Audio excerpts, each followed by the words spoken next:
Hello সবাইকে, কেমন আছো তোমরা সবাই? আবারও অনেকদিন পর তোমাদের সাথে ভিডিও শেয়ার করতে এলাম। তো অনেকদিন তোমাদের সাথে ভিডিও শেয়ার করা হয়নি, তাই ভাবলাম এই ভিডিওটা তোমাদের সাথে শেয়ার করি। কিছুদিন আগে বহরমপুর গেছিলাম কিছু কাজের জন্য, তো সেখানে কাজ মিটিয়ে এখানে আমরা চলে এসেছি বিশাল মেগা মার্টে। এখানে টুকটাক কিছু কেনাকাটা ছিল, সেগুলো কেনাকাটা করে নিয়েছি। আর সেদিনকে প্রচণ্ড গরম ছিল, আমাকে দেখে তো বোঝাই যাচ্ছে। তারপরে আমরা চলে এসেছি মোহন মলে। তো মোহন মলে এসে সেই যে কোরিয়ান যে শপটা আছে সেখানে ঢুকে পড়েছি। তো শপটাতে যে সব জিনিসপত্রগুলো আছে সত্যি খুব সুন্দর, খুব সুন্দর কিউট কিউট জিনিস, তো আমিও নিয়েছি।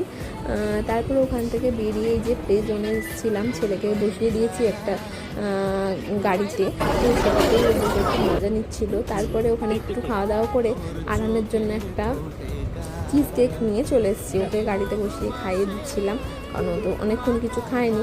তারপরে ওখান থেকে আমরা চলে এসেছি ক্যারেট টেনে। এখানে এসেই ফার্স্টে আরহানের জন্য এই যে ব্রেসলেটগুলো রয়েছে সেগুলোই দেখছিলাম। মোটামুটি এখানে একটু পছন্দও হয়ে গেছিলো। তো যাই হোক, ওখান থেকে বেরিয়ে রাতে ডিনার করতে আমরা চলে এসেছি পাপ্পু ধাবাতে। আর এসে এখানে আরহানকে একটু সেরেলাক খাইয়ে দিচ্ছি। তারপরে আমরা ফার্স্টে অর্ডার দিয়েছিলাম চিকেন রেশমি কাবাব, সেটাই চলে এসেছে, এখন সেটাই খেয়ে নিচ্ছি। আর অর্ডার দিয়েছিলাম তড়কা রুটি, তো সেটাও এখন চলে এসেছে। আর এদিকে আমরা তো তড়কা রুটি খাচ্ছি, আর ওদিকে আমার ছেলে সবার সাথে কথা বলছে আর খেলা করছে। তো যাই হোক, আজকের দিনটা এইভাবেই কাটালাম। আশা করছি তোমাদের ভিডিওটা ভালো লাগবে। তো ভালো লাগলে প্লিজ একটা লাইক, শেয়ার, কমেন্ট আর সাবস্ক্রাইব করতে একদম ভুলো না। তো চলো টাটা আজকের মতো, আল্লাহ হাফিজ।